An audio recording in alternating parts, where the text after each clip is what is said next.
between me and Ikenna. Because when Ikenna had a problem, by extension, when this family have a problem, I swallowed the inconvenience, that what has always held us together is bigger than this small difference.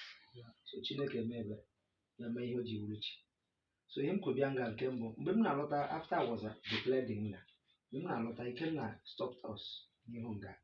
Said that Namge Lottery it was his idea. I came down from the vehicle. He drew my lesson of Roman. Congratulated me, with that brotherly love. Yes.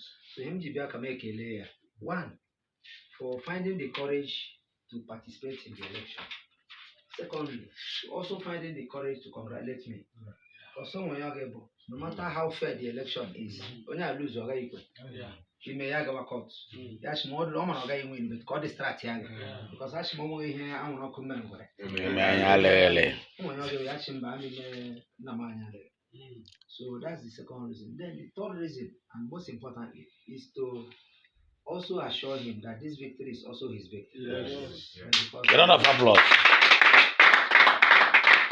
And to also give him the confidence that any idea, whatever project, idea, opinion, what you drive through the legislative arm of government, that I am at his disposal, and he can drive it through me.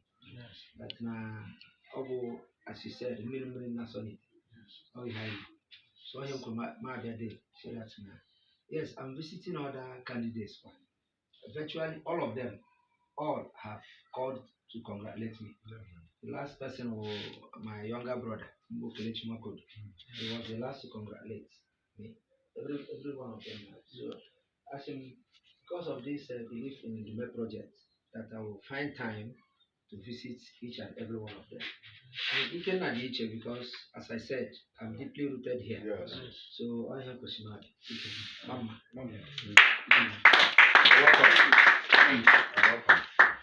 The Honorable, Ugochukwu swearing in. Ogwochala, notwithstanding, when he believe for only evidently.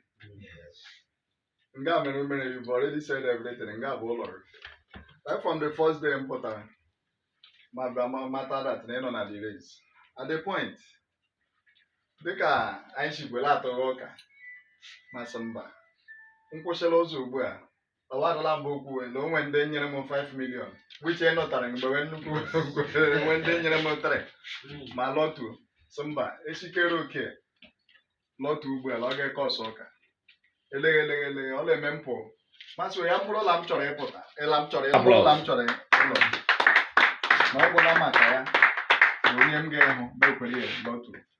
Sebot ka alaga n'ụzọ. Elere m anya nge nọ na-akọwara ndị mmadụ. So that this winning na Chineke mara ihe mere n'okwenye. Winning bụ Chineke lere anya completely. They be a very brilliant person. I try to tell them no natural brilliancy. Here. They are academics. Not a very big credit. Now that la in debate. Lama me here gari. And the London called dog even when it came also. So now I am not. Nda mona karwe. Swelling here. Ngelaga, la mala me here put him. A perfect and effective representation. Deka issue onwe idea the man nam ginyepu mbo my major distance manifestos aga kwa me like we chipukwe in mgbe oge nru ka ma werekwe rụ ọrụ so that ị gacha aga ekọ ya dịka akụkọ wa compare ya gala ndị nke ọdọ mana that no one needs and kijika. Yes. So ana m ekele gị maka ya obibe bịara nga. The entire family anyị onye ọbụla do happy to see na ọgụ win ihe. Ma adanne m wo ma nga owe nọ ma Chinyere ma Chemde ozugbo wewe niile onye ọbụla do happy mgbe a nọrọ n'ọbụrụ. Because o nwere ndị ọ ghara ịbụ ya bụrụ na ọwe even inye ofute ezi. By now, I'm actually going mmadụ n'ọchị. Mana Chineke maara ihe ọrụ.